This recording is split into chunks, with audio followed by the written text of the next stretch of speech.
I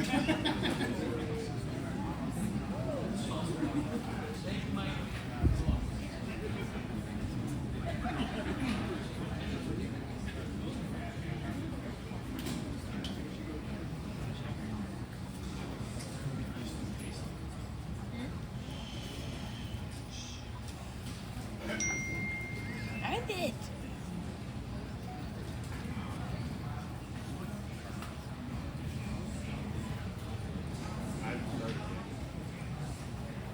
Ladies and gentlemen, guess what?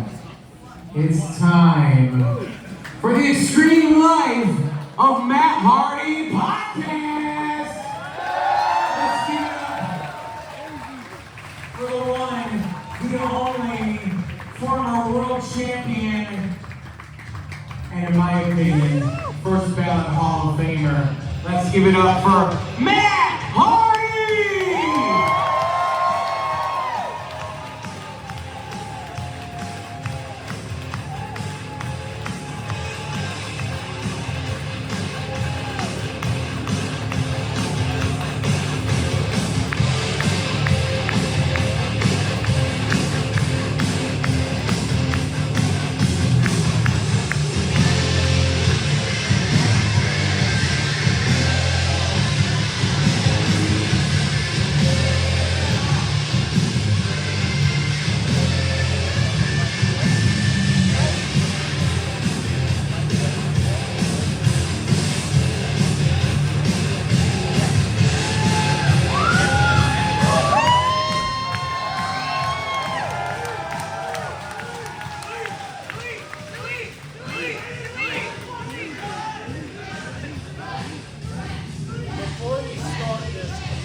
I'm going to let you guys know here in 2CW in Watertown, New York.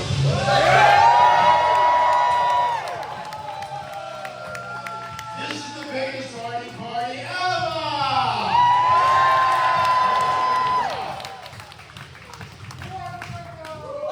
And if you want him to leave, this is where you get to leave.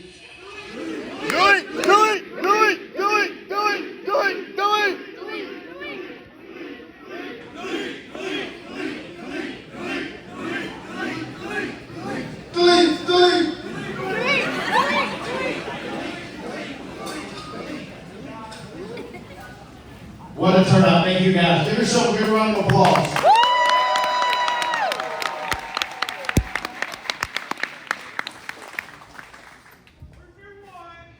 The one. Oh boy, did you guys like the math facts? Yeah. Give us a math fact. Shout it out. What is your, did someone say what is a math fact? Hey, everybody knows what the math facts are, right? Yeah. What is your favorite math fact of all time? I'm very curious. You beat The Undertaker twice in a row. That was the first one too. I remember again, they said, hey, we're gonna start that idea you want to do. It's probably stupid because it's social media related, right? And I said, okay, great. I'm glad we're gonna do that. And they said, what do you want to put for your first Matt fact? I said, Matt has beaten The Undertaker twice. And that was the first one. Probably the most remembered Matt facts is Matt strongly dislikes mustard. I was just going to say that. And it's funny just because of the way it was worded, right? It wasn't that Matt hates mustard. You know, people either usually love something or hate it or whatever. Yeah, Matt strongly dislikes. So a lot of people have remembered that one, which is great.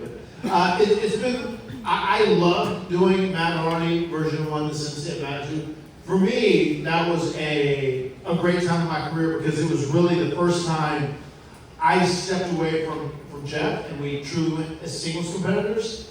And it was cool because Jeff really epitomized what the Hardy Boys were. Like these guys who are fearless, adrenaline junkies, guys who will jump off anything. And I can do that too to a degree. But that is Jeff through and through and through because he is insane. Absolutely nuts.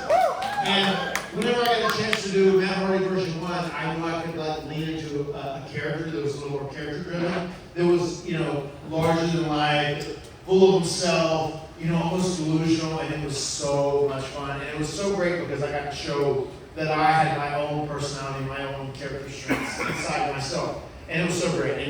And once again, having the idea of putting it up like a computer screen and the mat packs and adding Shannon Moore as my MF attitude father, that is. Get your mind out of the gutter. All this stuff was so much fun. So what do you guys think about wrestling in 2025? I'm curious. It's wonderful. Let me throw a couple promotions out, and you either cheer or boo, just considering what you feel. You can feel free to be honest. You know what I mean? Honesty is the best policy. What do you guys feel about WWE?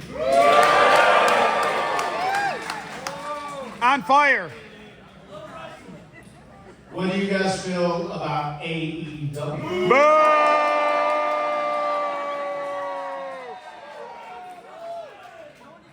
I'm surprised to get that. The Bucks of Youth were big in this territory, brother. They were, but they're not here tonight. Especially back in the day, you know. I love the Bucks of Youth, by the way. Oh, yeah. What do you guys think about TNA? Very cool. I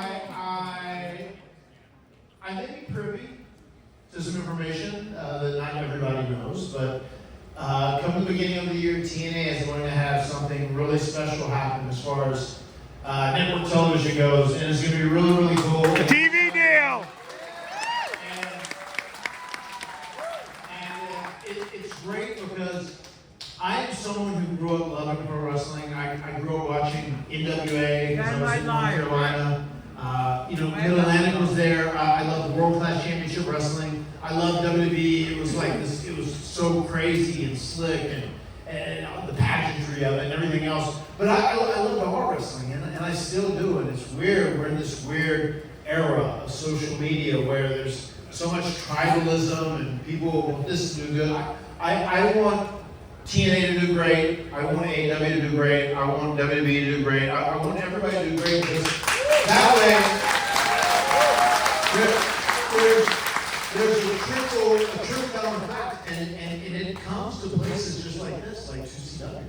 I was telling people earlier, as we're over here doing the meeting, thank you guys for you all waited so patiently on us. We're very grateful that you were willing to see myself, and thank you.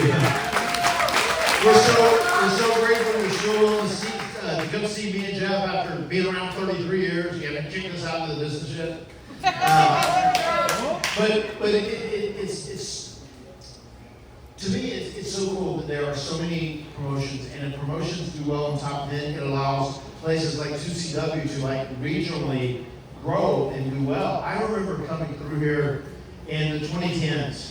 After I had left WWE, just my body was so beat up, I had to learn how to change the way I worked and my style and everything else to try and tailor myself and my working style to someone who's getting older, someone whose body was a little beat up. So I was doing that, and it was great because I worked with Ring of Honor, and then I got to come out and do places like 2CW. I got to do a lot of independents. I got to have a lot of great times. I was out here and I wrestled with some amazing guys. I got to interact. This is one of the first places I got to work with Eddie Edwards, I know. Yeah. Eddie Edwards is truly one of the most underrated wrestlers in all the business. And I say this to him all the time. Eddie's a great brother. It'll be after the tapings and we're back and some of the guys are hanging out. I was like, dude, you're a guy who deserved to have the run on top, even in the WWE or whatever, because he's so talented, so good, so smart at what he does, and still is. And I love working with him. I love Eddie Edwards. He was great, and it was great meeting him out here. I got to work with Kevin Owens out in this area a little bit too. Kevin Steen. Yeah, exactly. We had a fun little program in Ring of Honor too, where we were half-ass rivals. It was a lot of fun.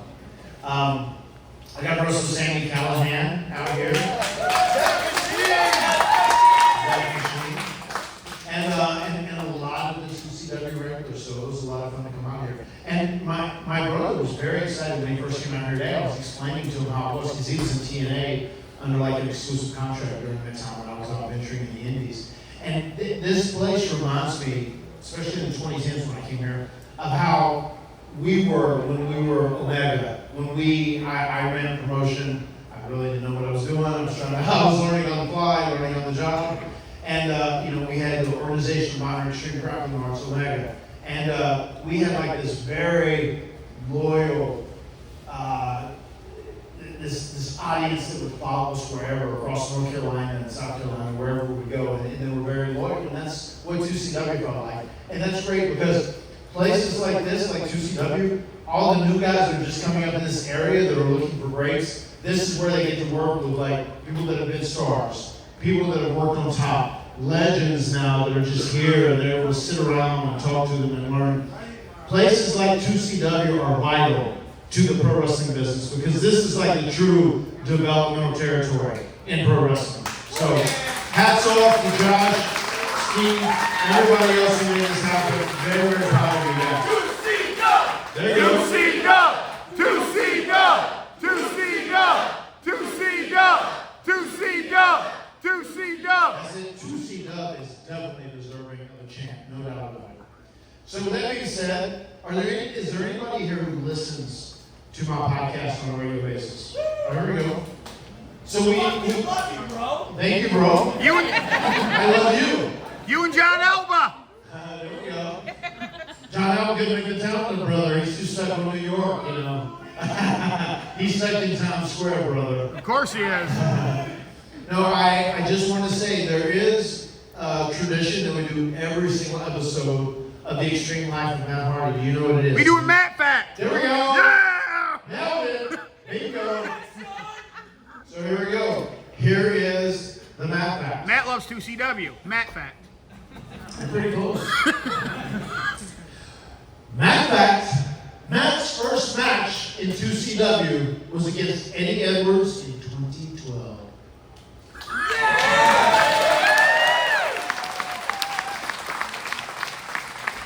And I'm sure you guys know, because Josh hooked me up with whoever the historian of 2CW was that knows all these matches. And that's where we got that info today, which was so cool. Because I wasn't sure who my first match was. I do know I wrestled him earlier on. So today, I was thinking about taking all of you guys on a hell of a journey that myself and Jeff had. There was a time where I had been the world champion a couple times, and we were going to start going in a different direction. And I sat Jeff down and I said, hey man, I have this idea. It's 2016. Expedition. We're in there. It's 2016. I said all of the young guys, they're a lot smaller, they're super athletic, they wrestle like we did in our 20s and early 30s, whatever. I said, what if I tried to try something totally out of the box? Like, what if I tried to do a throwback to maybe like a character that's supernatural or just strange or weird, doesn't take itself too serious? Kind of like Papa Shango, kind of like The Undertaker when he was sort of magical to a degree. I just said, oh, all right, what are you thinking? I said, well, look, man, we had this big I Quit match coming up. Jeff and I were feuding at this time. I said, I want you to jump off the highest perch in the impact zone and put me through a table, and then I'm just going to change. I'm going to like that streak in my hair, and I'm going to change. She's like, okay, cool. Which is very much just answer. So the character I was speaking about. Rookie Matt Hardy. Rookie Matt Hardy. So we did that. There we go. And he started the leading fools. We did that angle where Jeff put me through that table, started off. I was hurt. I was gone for a while. I ended up taking one of his loves, his alter ego of Willow, and I assumed the identity of Willow, and I attacked him.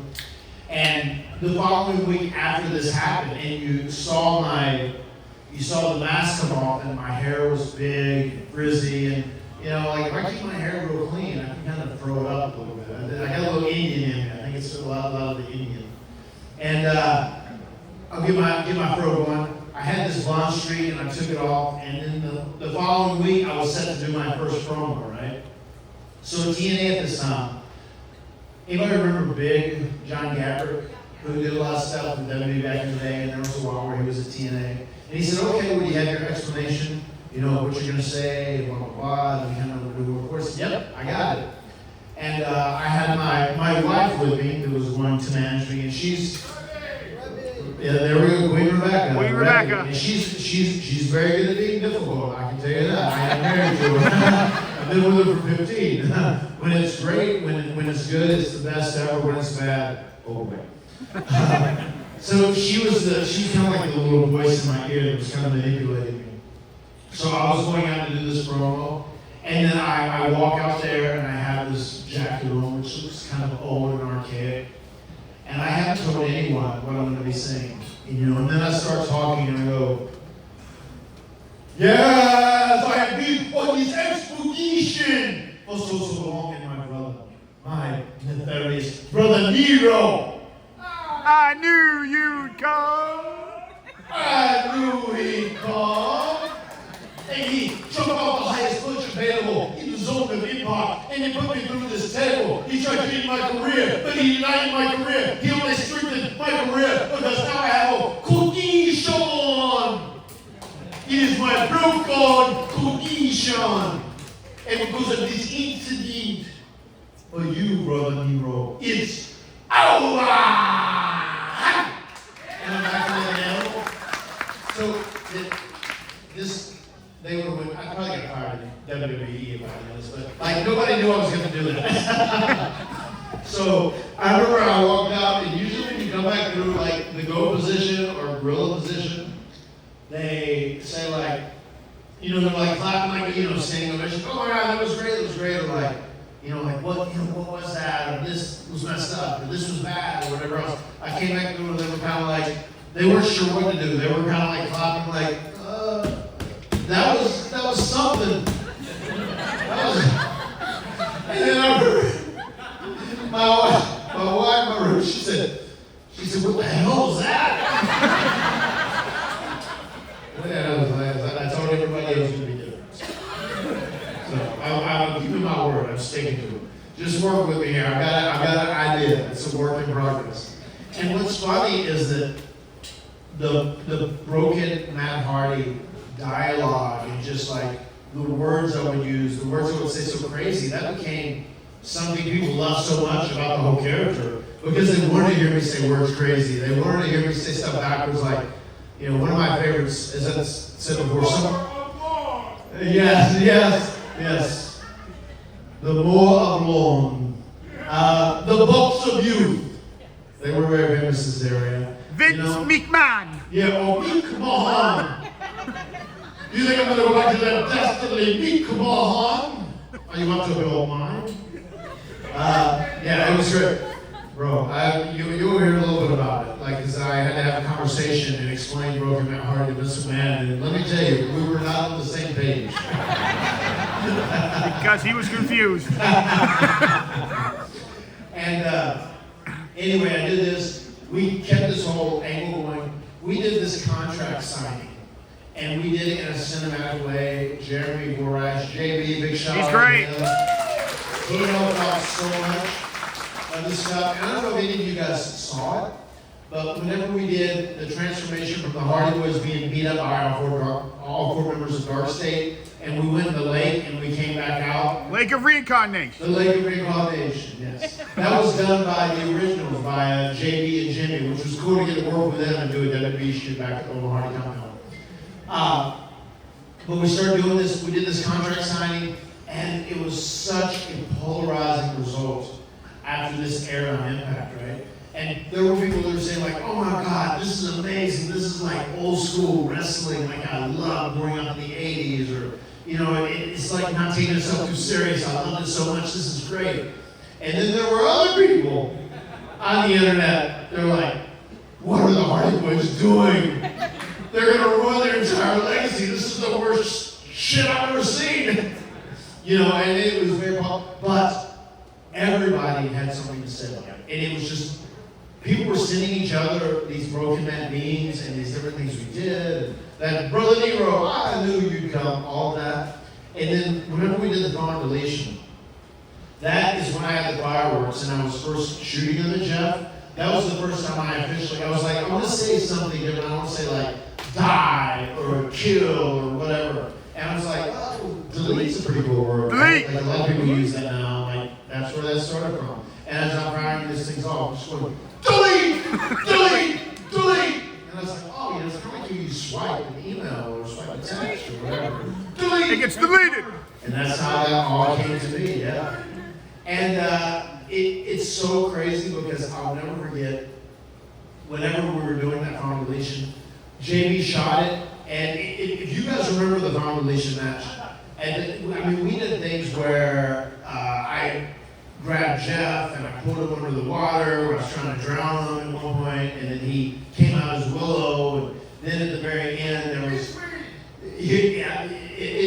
don't know if he was in that, but he did show up later, and he's a maniacal maniac. And there was a point in the end where Jeff had a huge cross of his where he climbed up the swanton to try to beat me in this match on the Hardy Mountain, and we lighted it on fire. The whole thing was on fire. And the whole thing's on fire. He falls off, comes in. I mean, there was a lot of crazy. We were shooting fireworks at each other. It was crazy. And Jeff jumps out of a tree. He jumps out of a tree. He's like 20 feet high. And I'm laying on a ladder. I remember laying on the ladder thinking, like, this might be it for me. This might be my last match. The final deletion might be me. And yeah, he took care of me. I was okay though. And we had this match, and JB waited until 3 hours before they could say no.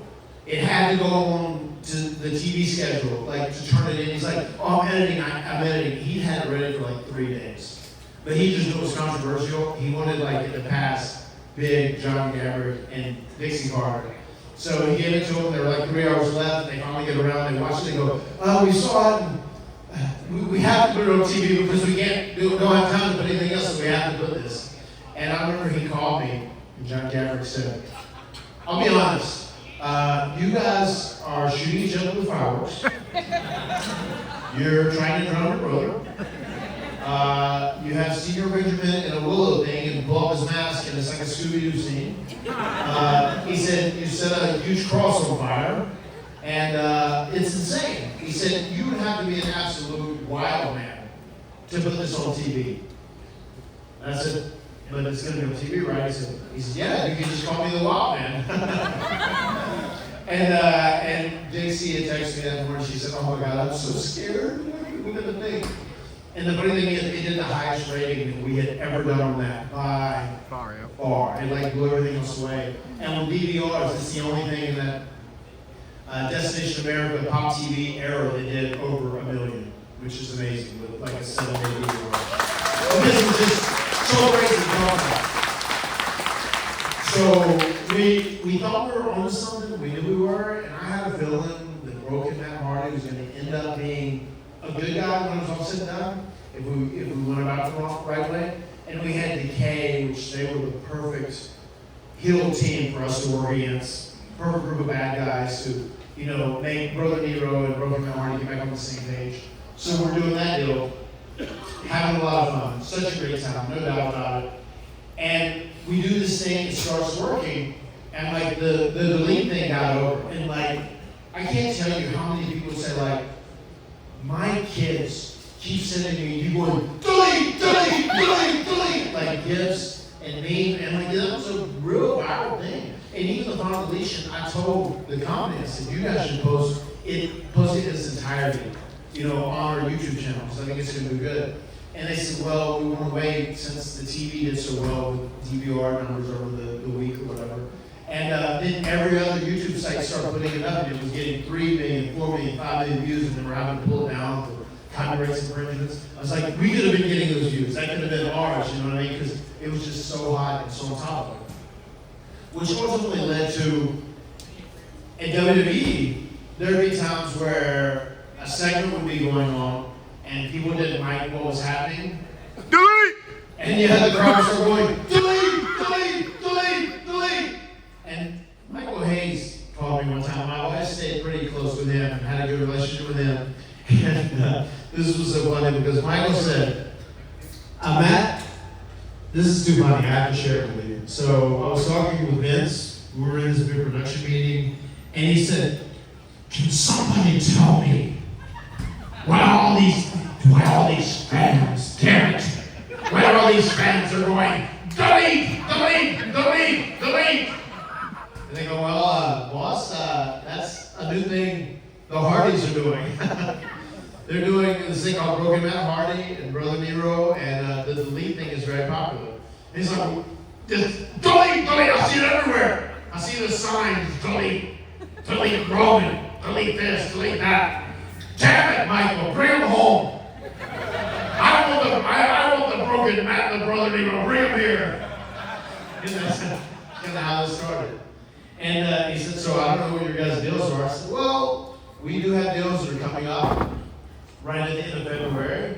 I said, but we have talked with TNA, we're really happy. We have a whole bunch of good creative ideas. They're going to let us have a lot of control of what we do, and we would like to continue doing it. And we had just gotten through a period where TNA, especially under Dixie's reign and the Carter reign, their family wasn't funding everything anymore, Dixie's parents and whatnot, because they were the rich company that kind of started once she became the owner. They were really slowly losing money, and the company was in danger of going out of business. And we kept it hot enough and relevant enough until it got to a seller that was willing to buy it, and then it's Anthem, which is now the current owners. Evil Owl of the Anthem. They made that sale, that happened, that was starting to happen towards the beginning of 2017. They officially bought the company. A couple guys like Billy Corgan was trying to buy it, purchase it, whatever else. Anthem is the ones that ended up buying it. So we had talked with those guys, and they were wrestling guys. They didn't know wrestling at that time. They were just purchasing this company. They just knew about sports, but not pro wrestling. Sure, there's a lot of athleticism in pro wrestling, but it is very different from hockey, and just baseball, because there's so much entertainment in it, so character-driven. And we made a handshake deal with those guys. We're going to do this. And I told Mike, I was like, well, I think we're going to stick around. I mean, if something happens at the end of our deals, we can let you know, whatever else. But that's cool. Tell Vince we said hello. But that's cool. He was excited. He heard about the broken brilliance of Matt and Jeff Hardy. And Jeff Jarrett ended up coming in. And Jeff Jarrett was hired as a talent relations guy. And Jeff Jarrett, which I'm so happy for him now, he's in a great place in his life. At this time, he wasn't in the best place. Much like some of the struggles my brothers went through. There are a lot of guys in pro wrestling happened, right? And he felt very much loyal to TNA, and he was going to work underneath Anthem. And then he started trying to pull back the money that was going to be on our contracts that Anthem had already agreed to give us. So we already promised these guys we're going to resign, we're going to go forward with Broken Matt and Brother Nero, and we are going to go back to the parties at some point. But, he's like saying, well, that's too much money, we have to do this, we have to cut that, we have to cut this, we have to cut that, and we're getting near the end of our deal. And then, lo and behold, I go, well, maybe it isn't going to work here. And I buzz up Michael Hayes, and I said, well, our deals are ran out, and we're not sure we're going to do this now. If you want to let Vince or the man with three H's. The man with three H's, if you want to let them know, we'd be interested in talking.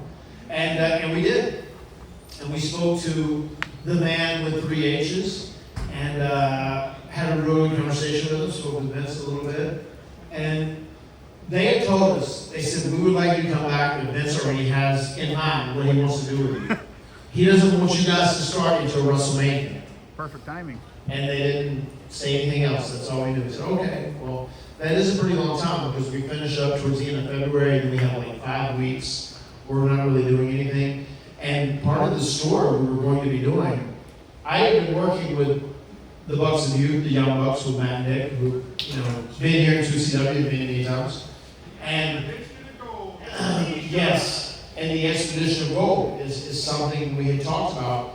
And we had been the TNA champs. We never technically lost the titles because they had done a thing. We offered to come to TNA and we said, hey, we're pros. Well, we're under contract.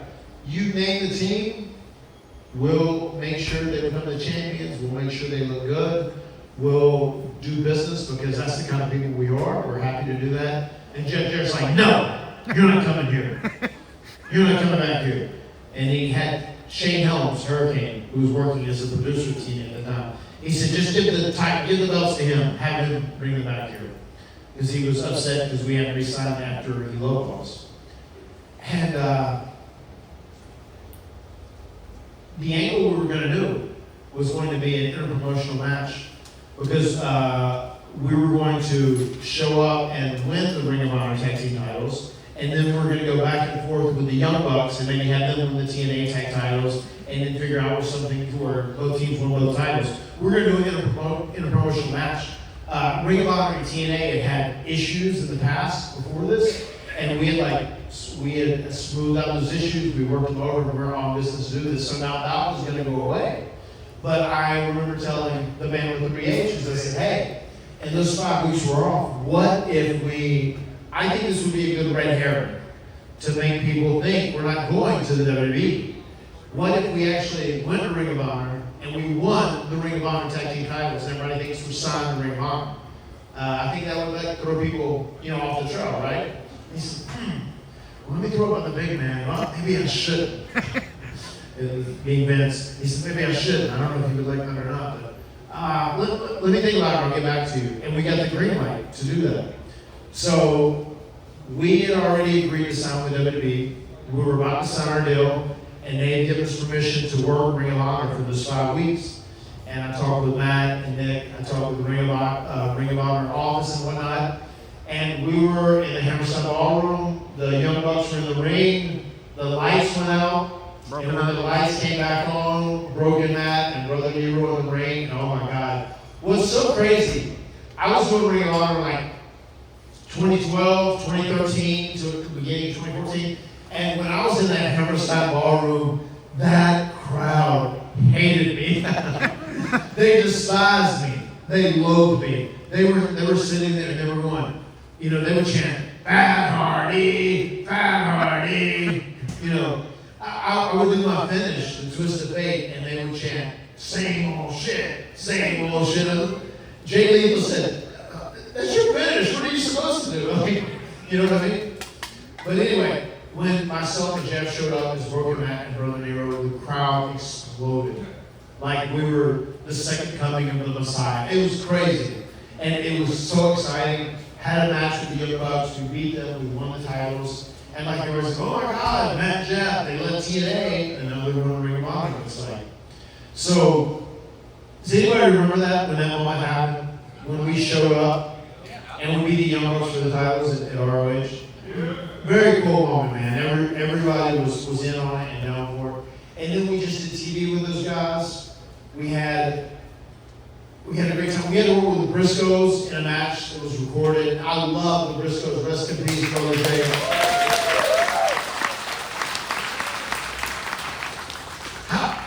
How great was Jay Briscoe? He wrestled here, right? Yeah. I'm sure he did. I know he did. Former champ. Yeah, very good. Jay was the best. And the first time we had to wrestle was at an Omega show when Shane Helms was promoting it for a while. And it was at Union House High School where I went to high school. And I'll never forget, they came early that day. I got to spend the day with them. I took them to this great barbecue joint. And we had such great dudes. Love both those guys. That was the first match we had with them. Yeah, the boys, man, for sure. And we got to work with those guys while we were there. We got to work with the Bucks. And the working arrangement was Supercard of Honor was the night before WrestleMania. Now we're doing Ring of Honor. Nobody at Ring of Honor, not the Young Bucks, not the Briscoes, not management, they don't know that we've signed with WWE. Because they've asked us to keep that a secret. They wanted it to be on the DL as much as it could possibly be, and it was on the down low. We did a really good job of containing that, and it's so rare in this day and age that information gets contained, everything gets out. We did, yeah. Yeah, brother, we're working the gimmick, brother. So we're doing the whole Ring of Honor thing, and we hit all our shots, and we're getting down to that weekend of WrestleMania. And initially, the plans were we were going to fly in Thursday night. We're going to sign. Who's been to WrestleCon here? I'm sure several people have been, right? We're going to sign at WrestleCon Friday morning and during the day. Friday night, we're going to be wrestling.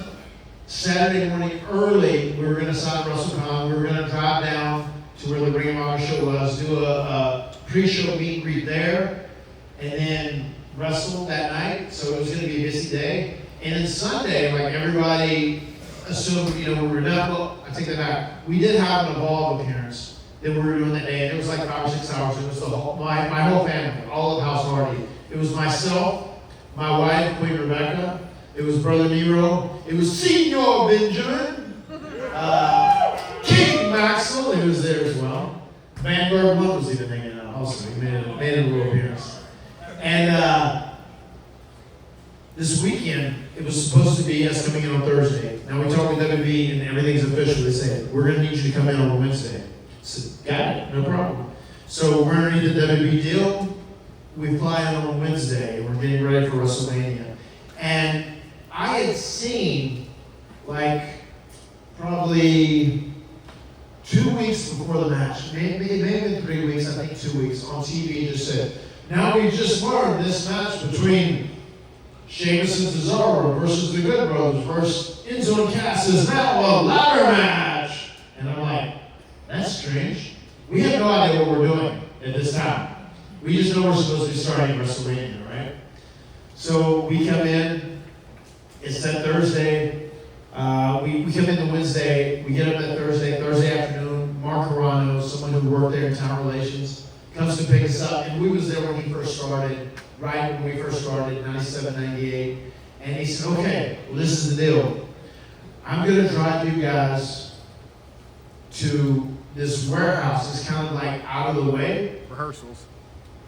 It was rehearsal, but what's funny is at WrestleMania at the hotel, they have a room specifically with a ring in it, in every WrestleMania hotel. And they said, oh, what time do we go over a ladder match? They said, you can't go over a ladder match here because this hotel doesn't allow ladders in the hotel.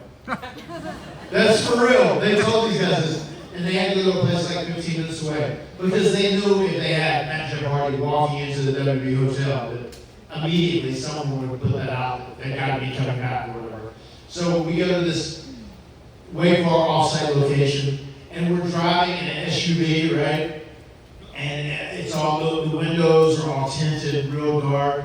And as we're driving, the Mark Carano, who's the head of town relations, this is like how kayfabe wrestling can get. So we're driving, I go, okay, cool. So we're going to be included in this match. How do the other teams feel about it? And Mark Carano said, they don't know. I said, they don't know? I said, WrestleMania is like in 3 days. They said, well, they're going to find out today. So we're driving out to this place where they're going to talk about the match. They're going to put it together. As we're driving, he said, so, let's talk about, do you know all these guys? Do you guys know the Good Brothers? I said, well, I know Gallows. I worked with him here during my first run. I said, I met Carl Anderson. He seemed like a funny guy. I met him on an indie just recently. He said, yeah, they're great. Whatever you want to do, they're great. He said, how about Sheamus and Cesaro? Do you know those guys? I said, I know Sheamus. I worked with him before. I said, Cesaro, I don't think I've met him, though. But I haven't met him since he's been in WWE for sure. And Mark said, well, they're going to be upset because I think they think they're winning. He said, so they'll probably be frowning. He said, what about Enzo and Cass? Have you ever met them? And I said, no, I haven't, but I know they were really over in NXT. How are they? He said, they're both goofs. He said, whatever, they're harmless though. He said, they'll be super happy you guys are there. And then we get to the building, they open this garage door, they pull in, and these guys are in the middle of walking through stuff, they already have a match together for 3 teams. And they already talked about what they're going to do. This is real life. You can't make it up. And they have this match together, and this car pulls in, all windows tinted out. And Mark Carano gets out and says, all right, guys, I have some very exciting news about the match coming up at WrestleMania. I said, it's no longer just a triple threat ladder match. It's now going to be a 4-way ladder match with another team that's going to make a big impact. And they're like, they're all kind of taken aback by it. And he says, ladies and gentlemen, I'd like to introduce, he's like, okay guys, get up. And he starts to wait until he introduces Ladies and gentlemen, I'd like to introduce to you the fourth team in this match, and we started opening our doors. They can't see us. And Carl Anderson goes, Brother Nero, I knew you'd come. Which everybody fell out. I did especially, which was amazing. Carl Anderson's a funny dude. And he had that, and we got out, and like, it was on cast, they were like jumping around, like, yes, it's gonna be great. And like, good, was like, oh my God, they're dapping us up, and hugging, whatever. Jim says, they were in the back room. I guess Mark Rudd, he was on the balls, right? So we do that. We talk about what we're going to do. We figure it out. We go back to our hotel. We go on Friday. We sign at WrestleMania. It was an insane line. We signed for about 7 or 8 hours that day. We finish there. We go to the WrestleMania Super Show. And a lot of people forget this match even happened on this crazy, insane weekend. On that Friday night, the main event of the WrestleMania Super Show was the Hardy Boys versus the Lucha Bros for the first time ever, which ended up being a hell of a match. Which I'd love to do that one again sometime. Maybe we'll run that back before it's all said and done. Call the man with 3 H's, he'll book it. There you go. And then Saturday we came, we signed the WrestleMania for a couple of hours. Then we went to where the show was, Super Card of Honor, and we're kind of figuring out what we're going to do. We're talking to the Bucks of Youth, and as we're talking to Matt and Nick, once again, they don't have any idea that we are starting with WWE the next day at WrestleMania. You know, they just knew we're having this tag team title match, and we said, hey, we win the titles, we'll drop them back. We're having this ladder war, right? We have 30 minutes out there, and then all of a sudden, as I'm sitting there, my phone starts ringing. And it's ring, ring. And I pick it up. And it's Michael Hayes. He goes, Matt, what the hell are y'all doing in a ladder match not for WrestleMania? I go, well, Michael, this was kind of always the plan. You know, I told Hunter we were doing this. He said, well, Vince isn't happy. Vince is not happy. And man, I'm going to tell you this right here and right now. And you know I treat you like my wrestling son. If Jeff gets hurt tonight, Vince is going to give you the heat. You're the one going to get his over. If Jeff gets in trouble, and Jeff gets hurt, I get in trouble. Wait, he knows you're the team leader. You're the one that puts everything together, so you got to control him. Make sure he doesn't do anything crazy. He's like, okay. He said, is he going through any tables? I said, well, of course not. I said, well, you better not do that. I said, all right, I'll try to limit it. I'll take care of it. I promise we'll work a smart match. I'll tell the Bucks. I'm just gonna smart up the Bucks. Let them know what we're doing. They'll be okay. They'll be good with it, and we'll make it work. We'll be fine tomorrow. He said, you better be. If not, it's gonna be your ass. All right, Michael. See you tomorrow. Love ya. And he went through about 6. Oh, at a minimum. Yep. And then we started talking a little bit, and I actually didn't tell Matt and Nick we were going to WrestleMania. I said, yeah, let's just, we're a little sore after that. We got a long day tomorrow. We just want to kind of work smart. And like, we'll do a couple tables, but maybe we won't go crazy. And I know they were ready to go crazy. And in theory, we were ready to too. We wanted to. Obviously, we want to make this great, special, because it was going to be our last match in Ring of Honor. In a match where we crowned a new champion, we want to make it great. So we're sitting there talking again, and this is now like maybe 25 minutes has passed, and my phone starts ringing again, and I look at him and it says, the man with 3 H's. And it's funny, when I was Broken Matt, I had his name saved like that. To pop myself probably. And I go, hey, what's going on? How you doing? What's going on, Trips? And he's going, Matt, I know you guys are having this ladder match, and I didn't really run it by Vince, and he's not very happy about it. He's pretty upset. He said, is everything gonna be alright? Is Jeff gonna be okay? What about me? Am I gonna be okay? What about Matt? What about me? And he said, well, I think you're gonna. He said, you're smart. He said, Jeff's crazy. He said, that's why I'm worried about him. He said, is he gonna be all right? I said, look, said he's going to be good. We're going to work smart. We're going to do a great match. And Michael said you guys would run through tables. Like, God, try and cut that out as much as you can. I was like, all right, we're going to really limit it. We're going to work smart. We're going to have the Bucks do the majority of the work. All right, I said, all right, just remember, tomorrow's a big day. It's WrestleMania. It's an important day. And Vince is upset. And I'm telling you, if something happens to Jeff, he's going to be upset with you. So, I heard this already. Okay, well, thanks. See you tomorrow. And then I come back out. I tell Matt and Nick, I go, hey guys, look. On the DL, we are starting back with WWE tomorrow. We are going to be winning the tag team titles. I've just learned. And they're going a little nuts. I think Vince just learned we're having a ladder match here. He had no idea it was a ladder match because I think Hunter kayfabed him in the beginning and didn't tell him. He just told them we're having a match. And now he's like going nuts. So, you guys do the majority of the tables. We'll try to do a couple. We'll try and work smart, whatever. And I'm like, oh, of course, that's right. I said, look, if I was you guys, as soon as we were the TNA champs, and then we became the Ring of Honor champs, and then we become the WWE champs, you guys can brag and boast saying, hey, if the WWE champs are the best in the world, and we just be the best tag team in the world, and we're the Ring of Honor champs. So I said, roll with that, and that'd be a great line to roll. He said, okay, that's cool.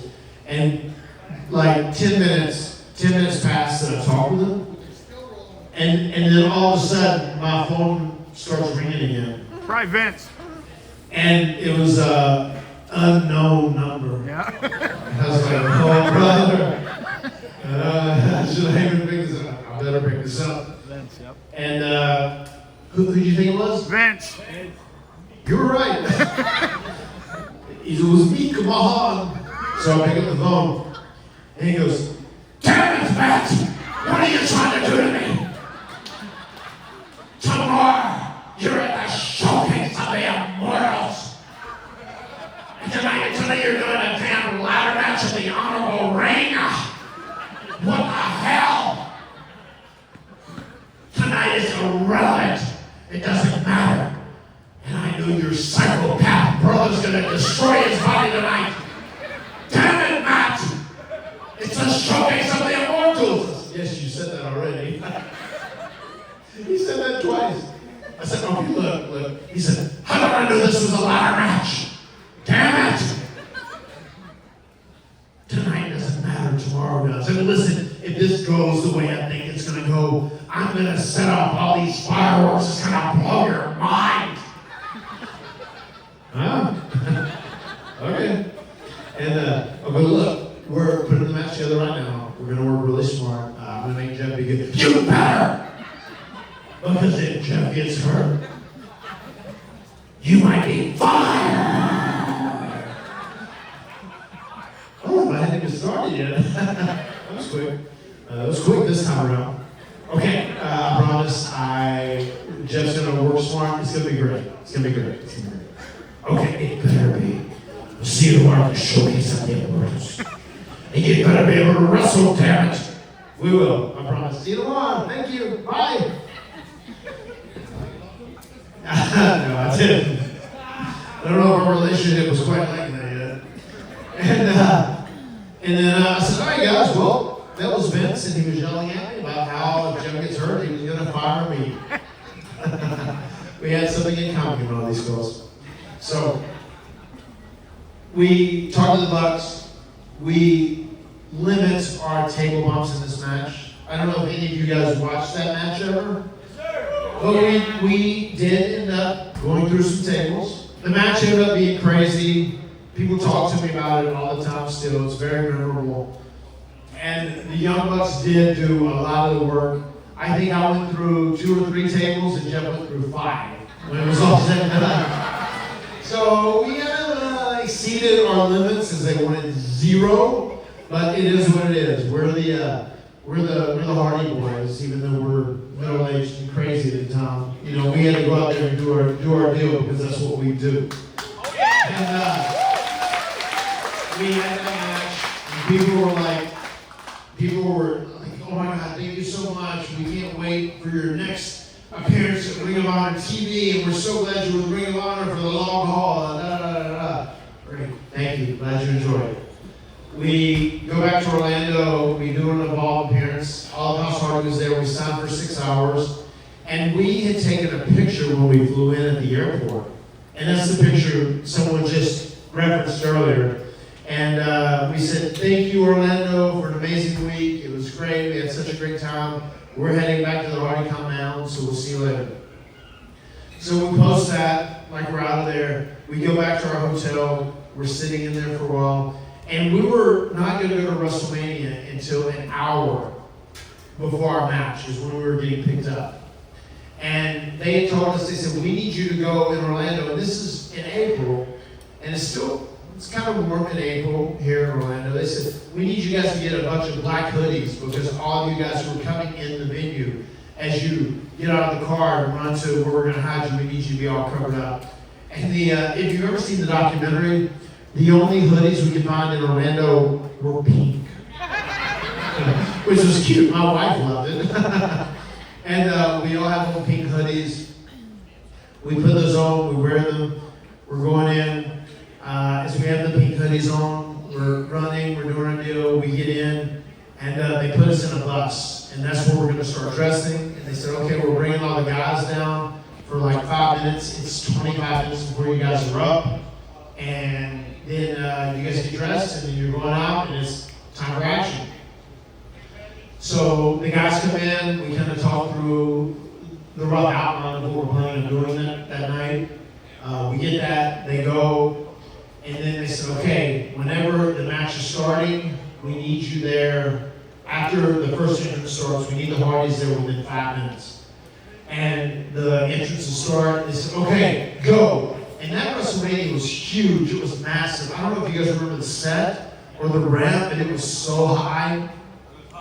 You had to walk up 3 or 4 stories of stairs to get to where the gorilla position was, which was wild. Roller coaster. Yes, right, the roller coaster was mania. It was an awesome set. And my wife had Maxwell on her back, who was, almost 2 years old this time. And she was actually a little over 1. And then she was 6 months pregnant with my second son, Wolfie. And since tummy, and she's running up. She said, "This better be good, or I'm going to kill you." So we're running up these stairs so that none of the audience sees that she's mad. Her Boricua came out, Puerto Rican, come out her quick. And she's got the probe on me. We get up there in the gorilla, and it was so overwhelming because we walk in, and there's John Cena and Shawn Michaels and Vince and Triple H and Michael Hayes, all these people like we haven't seen or interacted with, and it's been a few years since we've seen these guys. And they're like all big hugs and like a big family reunion, and it was very cool. It was very amazing. And I remember Jeff's like the coolest dude always in the room, right? He was like so nervous. He was like, woo, woo, woo, woo.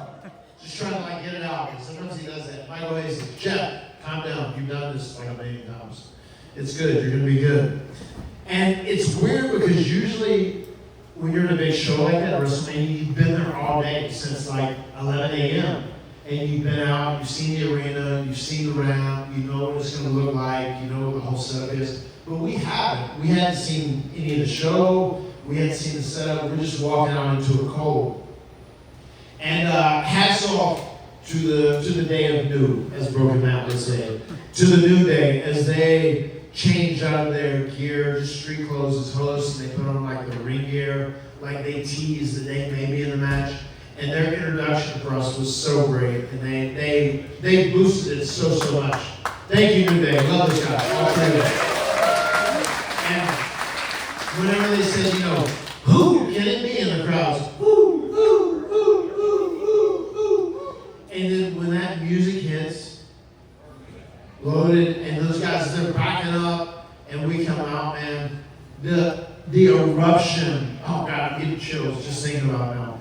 The eruption of that sea of humanity. There's 70,000 plus people in here, and they're all going nuts.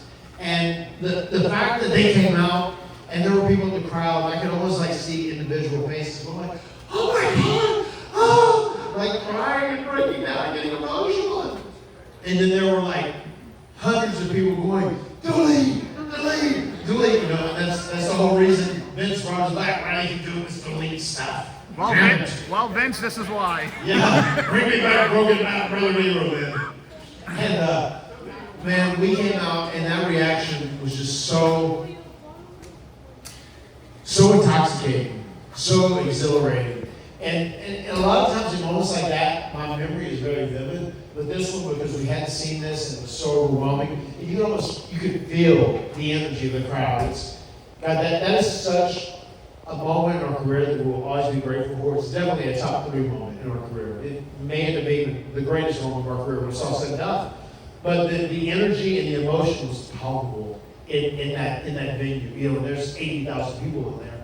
And we're doing that, and it just seemed, around the edges of my memory, it's blurry, almost like a dream. You know when you're dreaming and it's a little like blurry around the outside, you actually remember your dream? That's how that whole moment was to me. And we come down, we have a match. It comes off real good. At the end, I remember we do a thing where I twist Carl Anderson, the machine gun, off the top rope. Boom, he's down. Everyone's down. Jeff goes up doing the insane Jeff Hardy spot of the match, which happens every match. Yeah. And goes up on the ladder and puts Sheamus and Cesaro through ladders. Hits that, and then we go up and we grab the titles. We win and we return to WWE as the WWE Tag Team Champions. It was pretty cool, right? So, we had started this idea as Broken Matt and Brother Nero, the expedition of gold.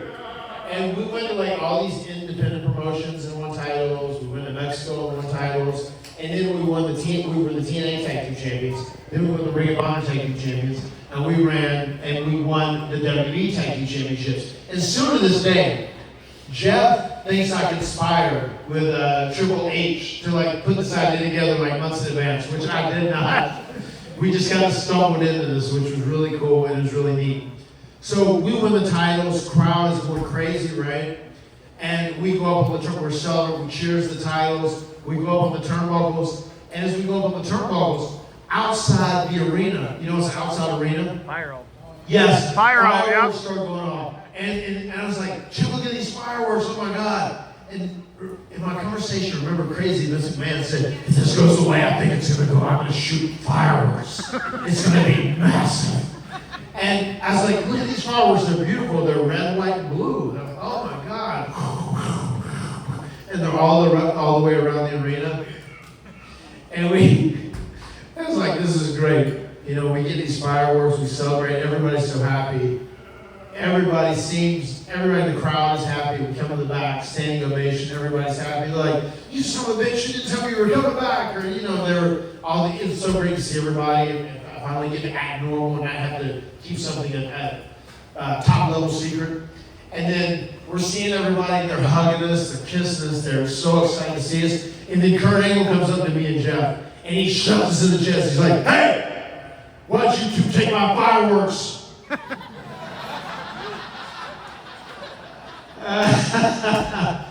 This is my last appearance, and you just stole my fireworks. I said, that wasn't us, dog. I said, that was Vince's idea. And the more I thought about it, I was like, Vince said he's going to just sacrifice Kurt Angle's red, white, and blue patriotic fireworks for the Hardys if the Hardys get a huge reaction when the match ends. And he did. And still to this day, every time I see Kurt Angle, he says, I still hold a grudge against you because you guys stole my fireworks. That was amazing. But in all honesty, that whole time between doing Broken Man Hardy and Brother Nero, that thing becoming a viral sensation, leading us back to WWE and that expedition of gold was such an amazing moment. And as you guys can see, it makes for a hell of a story too. Yep. You know, and it really was a very special time. And Jeff and I will always be grateful to Vince, Hunter, Michael Hayes, and all the WWE who brought us back and gave us an incredible moment at WrestleMania 33 because that is one of the greatest moments in all of pro wrestling history. No doubt about it.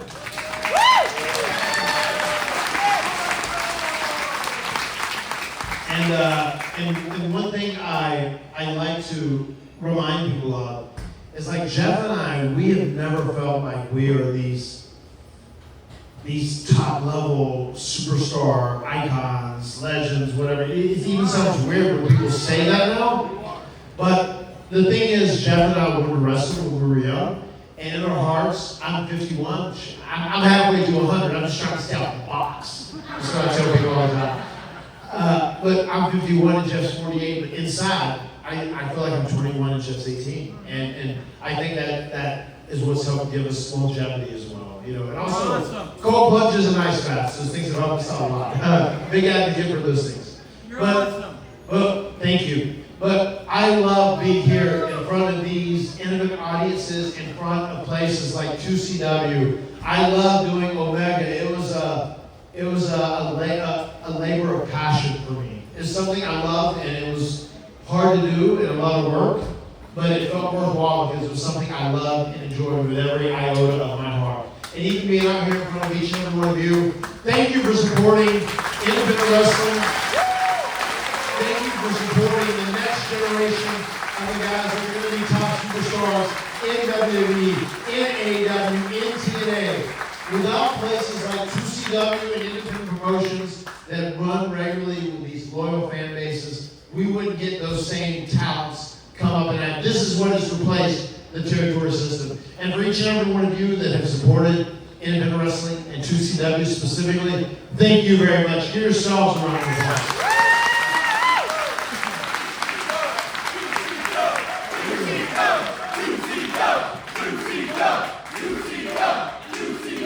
I love to hear it.